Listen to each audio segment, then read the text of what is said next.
I stopped in a Jack in the Box on the way here, and the girl behind the counter said, Hiya! Are you having an awesome day? No. How are you doing today? No. Are you having an awesome day? They just pretty shitty, because it puts the onus on me to disagree with her, like if I'm not having an awesome day, suddenly I am the negative one. Usually, when people ask me how I'm doing, the real answer is, I'm doing shitty.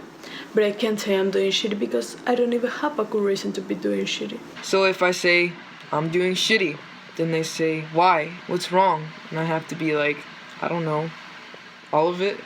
So instead, when people ask me how I'm doing, I usually say, I am doing so great. But when this girl at the Jack in the Box asked me if I was having an awesome day, I thought, well, today I'm actually allowed to feel shitty.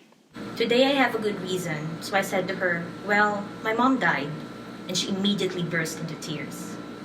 So now I have to comfort her, which is annoying. And meanwhile, there's this line of people forming behind me giving me real judgy looks because I made the Jack in the Box girl cry. And she's bawling and she's saying, I'm sorry, I'm so sorry. And I'm like, it's fine, it's fine. I mean, it's not fine, but you know, it's fine. And I would like to order a double Jack meal. And I've kind of got somewhere to be. So maybe less with the crying and more with the frying, huh? And the girl apologizes again. And she offers me a free churro with my meal. And as I'm leaving, I think, I just got a free churro because my mom died. No one ever tells you when your mom dies, you get a free churro. Anyway, I'm sorry that's not part of the, Alright, okay, here we go. Let's do this. Here I am, BoJack Horseman, doing a eulogy. Let's go. Hey, piano man, can I get like an organ flourish? Nicely done. You know, I was a little worried I wouldn't have the right accompaniment today. I guess it was a good thing my mom was an organ donor. What happened to the organ? Okay, why don't you leave the comedy to the professionals, okay? This is a funeral, sir, for my mother. Can you show a little respect? I'll take it. Beatrice Horseman, who was she? What was her deal? Well, she was a horse. She was born in 1938, she died in 2018. One time she went to a parade. And one time she smoked an entire cigarette in one long inhale. And what she do it? Truly remarkable woman. Lived a full life, that lady. Just all the way to the end. Which is, now, I guess. Really makes you think, no? Life, right? Goes by, stuff happen, things will die. Okay, well that's my time. You've been great. Tip your waitress. No, I'm just kidding around. There's no waitress. But seriously, that's all I have to say about my mother. No point beating a dead horse, right? So, now what? I don't know, Mom. You got any ideas? Anything? Mom? No? Nothing to contribute? Not once if you're proud of me. Can I just say how amazing it is to be in a room with a mother and I can just talk and talk without her telling me to shut up and make her a drink? Hey, Mom. Not once if you think I should shut up. No? You sure? I mean, I don't want to embarrass you by turning this eulogy into a melogy, so seriously, if you just wanted me to sit down, let somebody else talk, knock once, I will not be offended. No? Your funeral? Sorry about the closed casket, by the way. She wanted an open casket, but, she's dead now, so who cares what she wanted? No, that sounds bad. I'm sorry. I think that if she could have seen what she looked like dead, she'd agree it's better this way. She looked like this. Kinda like a pissed off toy dinosaur. The coroner couldn't get her eyes closed. So now her face is forever frozen in a mask of tremendous horror and anguish. Or as my mom called it, Tuesday. Tuesday. My mom called it Tuesday. Hey Mom, what'd you think of that joke? You like that? You never did care for my comedy. Here's the story. When I was a teenager, I performed a comedy routine for my high school talent show. There was this cool jacket that I wanted to wear because I thought it'd make me look like Albert Brooks. For months I've saved up for this jacket, but when I finally had enough, I went to the store and it was gone. They just sold it to someone else. So I went home and I told my mother. She said, "Let that be a lesson. That's the good that comes from wanting things." She was really good at dispensing life lessons that always seemed to circle back to everything being my fault. But then, on the day of the talent show, my mother had a surprise for me. She bought me the jacket. Even though she didn't know how to say it, I knew this meant that she loved me. Now that's a good story about my mother. It's not true, but it's a good story, right?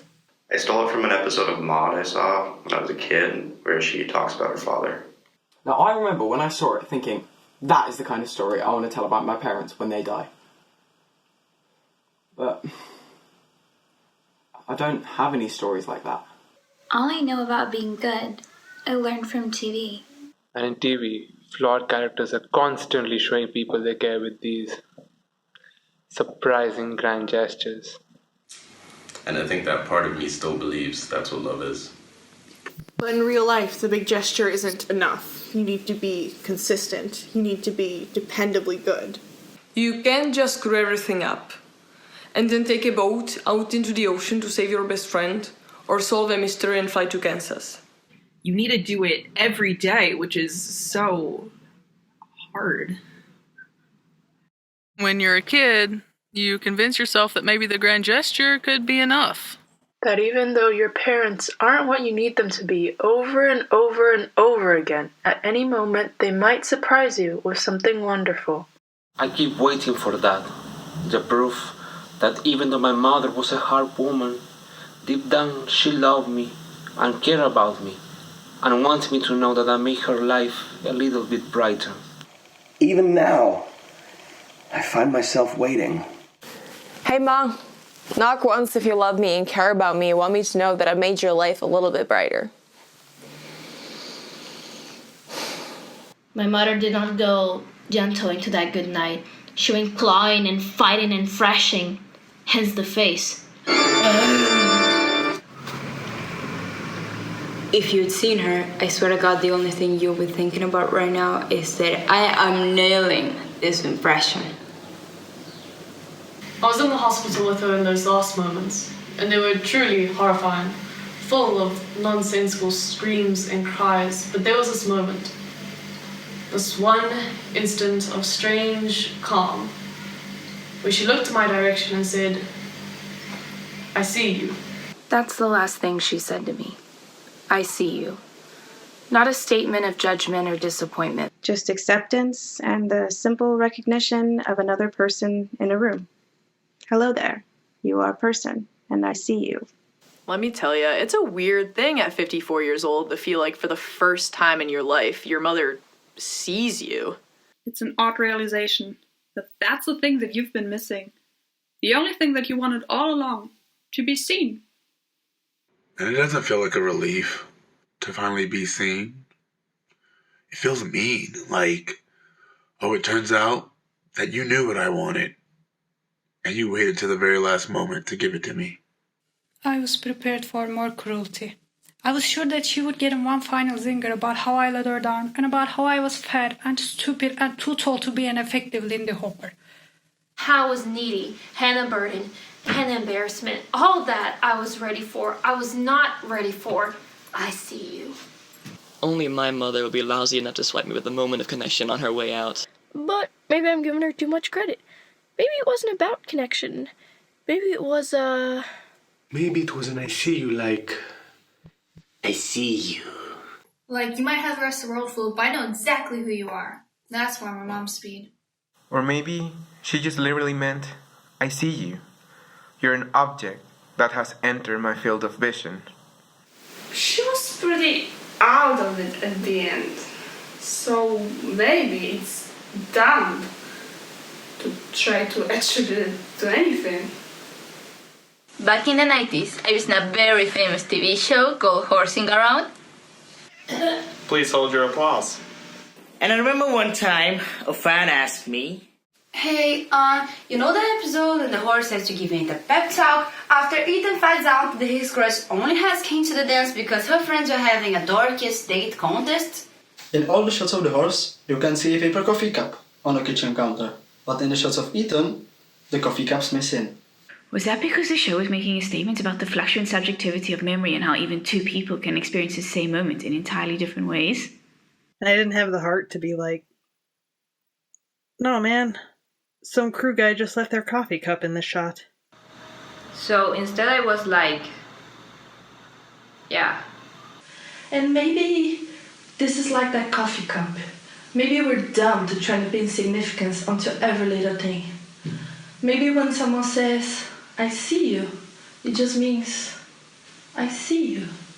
Then again, it's possible she wasn't even talking to me because, if I'm being honest, she wasn't really looking at me. She was looking just past me. There was nobody else in the room. So I want to think she was talking to me, but honestly, she was so far gone at that point, who knows what she was seeing. Who were you talking to, Mom? Not saying, huh? Staying, Mom? No Richard there? God, whatever I'm paying you, it's too much. Maybe she saw my dad. My dad died about 10 years ago of injuries he sustained during a duel. When your father dies, you ask yourself a lot of questions. Questions like, wait, you say he died in a duel? Or, who dies in a duel? The whole thing was so stupid. Dad spent his entire life writing this book, but he couldn't get any stores to carry it or any newspapers to review it. Finally, I guess this one newspaper thought he was pretty hilarious because they ran a review and tore him to shreds. So my father, ever the proud Mary, decided that he would not stand for this besmirchment of his honor. He claimed the critic didn't understand what it meant to be a man, so he demanded satisfaction in the form of pistols at dawn. He wrote the paper, this letter, saying anyone who didn't like his book, he would challenge to a duel. Anyone in the world. He would pay for airfare to San Francisco and a night in a hotel. Well, eventually this finds its way to some copy Montana, who was as bad cheat as he was and took it up on the offer. They met at Golden Gate Park and agreed 10 paces bench shoe. But in the middle of the 10 paces, Dad turned to ask the guy if he'd actually read the book and what he thought. But, not looking where he was going, tripped over an exposed root and bashed his head on a rock. Wish I'd known to go to Jack in the Box then. Maybe I could have gotten a free churro. It would have been nice to have something to show for being the son of Butterscotch Horseman.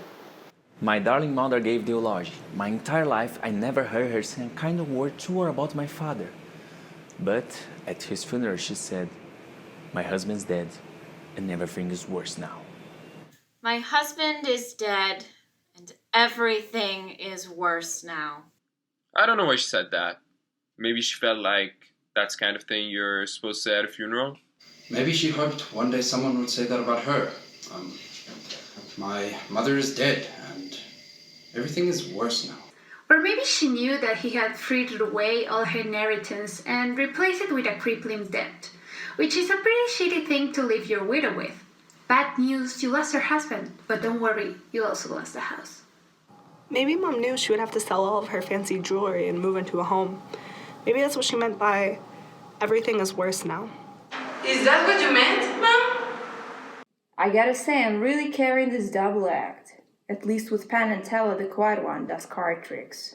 Hey, Piano Man, when I say something funny to my mom, how about you give me one of those dream shots? Yeah, but not now. When I say something funny, like, okay, what's the difference between my mother and a disruptive expulsion of germs? One's a coffin fit, the other fits a coffin. That is an example of a funny thing.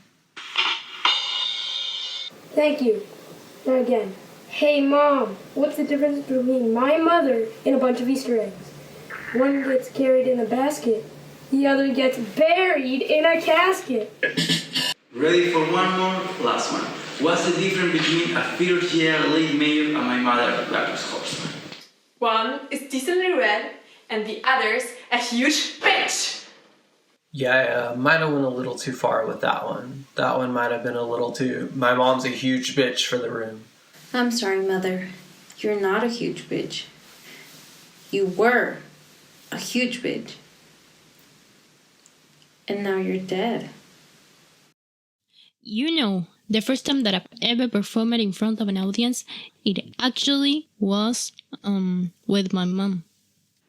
She used to put on these shows with her supper club in the living room, and she used to make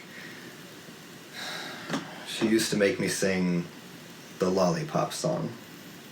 Those parties, they were really something. There were skits and magic acts, and technically insensitive vaudeville routines. And the big finale was always the dance my mother did. She had this beautiful dress that she only brought out for these parties, and she did this incredible number. It was so beautiful and sad. Dad hated the parties. He'd lock himself in the study and bang on the walls for us to keep it down. But he always came out to see Mom dance.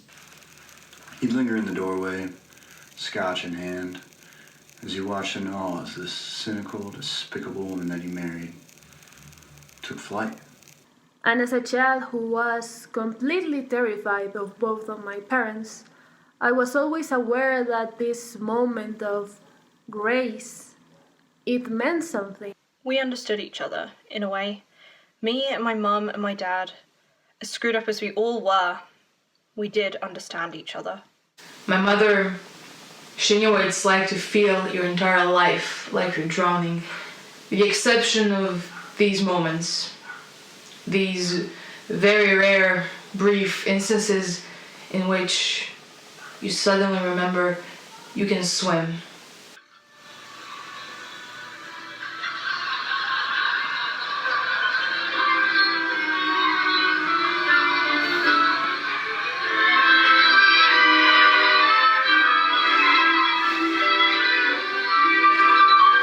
But then again, mostly not. Mostly you're drowning. She understood that too. And she recognized that I understood it. And that all of us were drowning and we didn't know how to save each other. But there was an understanding that we were all drowning together. I'd like to think that's what she meant. When we were in the hospital and she said, I see you. You know, the weird thing about both of your parents being dead is it means that you're next. I mean, you know, obviously, it's not like there's a waitlist for dying. Any one of us could get run over by a Snapchatting teen at any moment. And you would think that knowing that would make us more adventurous and kind and forgiving, but it makes us small and stupid and petty. I actually had a near-death experience recently. A stunt went bad and I fell off a building. I'm an actor. I do my own stunts. I'm on this new show, Fullbud. I'm Fullbud, star of the show. It hasn't come out yet, but it's already getting a buzz. Oh, and speaking of buzz, I'm supposed to take 2 of these every morning, but my days are so screwed up because of the shooting schedule, I don't even know what morning means anymore. There's a joke in there somewhere about a guy who's been to so many funerals, doesn't even know what morning means anymore. Let you guys figure that one out for yourselves.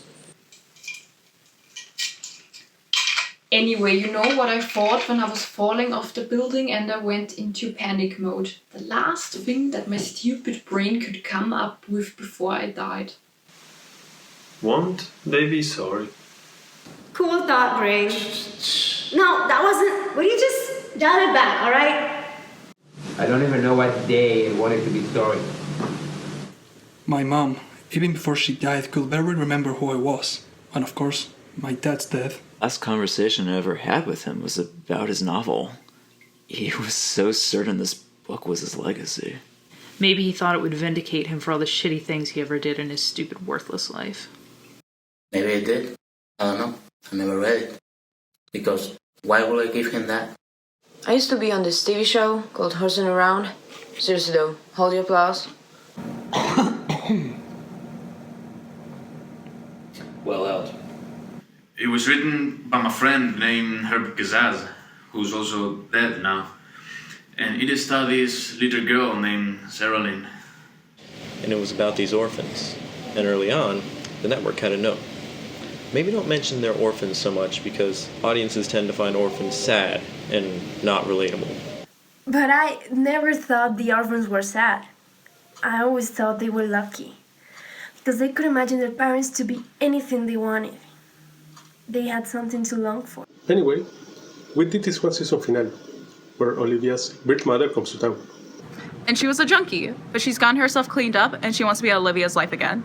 And of course, she's like a perfect grown-up version of Olivia, and they go to the mall together and get her ears pierced like she's always wanted, and... Sorry, spoiler alert for the season 6 finale of Horsing Around if you're still working your way through it. Anyway, the horse tries to warn her. Be careful. Moms have a way of letting you down. But Olivia just thinks the horse is jealous. And when the mom says she's moving to California, Olivia decides to go with her. And the network really twists the cliffhanger. Is Olivia gone for good? But of course, because it's a TV show, she was not gone for good. Of course, because it's a TV show, Olivia's mother had a relapse and had to go back to rehab. So Olivia had to hitchhike all the way home, getting rides from Mr. T, Alf, and the cast of Stomp. Of course that's what happened, because what are you gonna do? Just not have Olivia on the show? You can't have happy endings in sitcoms. Not really, because if everyone's happy, the show would be over. And above all else, the show has to keep going. There's always more show. And you can call Horsing Around dumb or bad or unrealistic, but there's nothing more realistic than that. You never get a happy ending, but there's always one show. I guess until there isn't.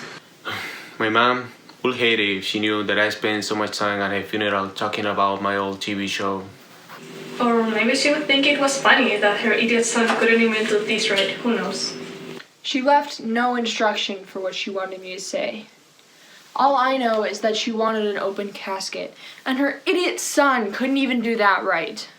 I'm not gonna stand up here and pretend I understood how to please that woman, even though so much of my life has been wasted in vain attempts to figure it out. But I keep going back to that moment in the ICU when she looked at me and...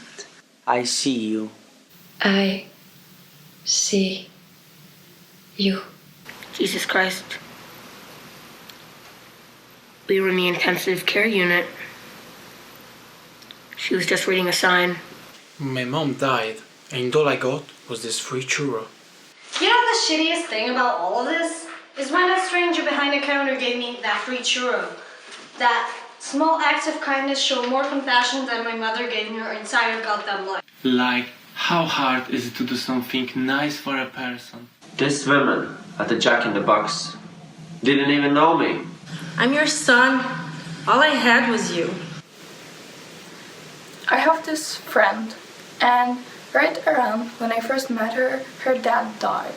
And I actually went with her to the funeral. And months later, she told me that she didn't understand why she was still upset because she never even liked her father. It makes sense to me, because I went through the same thing when my dad died, and I'm going through the same thing now. You know what it's like? It's like that show Becker, you know, with Ted Danson. I watched the entire run of that show hoping that it would get better, and it never did. It had all the right pieces, but it just... it could not put them together. And when it got cancelled, I was really bummed out. Not because I liked the show, but because I knew it could be so much better. And now it never would be. And that's what losing a parent is like. It's like Becker. Suddenly, you realize you'll never have the good relationship you wanted. And as long as they were alive, even though you'd never admit it, part of you, the stupidest goddamn part of you, was still holding on to that chance. You didn't realize it until that chance went away. My mother is dead, and everything is worse now. Because now I know I will never have a mother who looks at me from across the room and says, BoJack Horseman, I see you. But I guess it's good to know. It's good to know that there is nobody looking out for me. That there never was, and there never will be. No, it's good to know that I am the only one that I can depend on. And I know that now. And it's good. It's good that I know that. So, it's good my mother's dead. Well, no point beating a dead horse. Beatrice Horseman was born in 1938, and she died in 2018, and I have no idea what she wanted. Unless she just wanted what we all want. To be seen.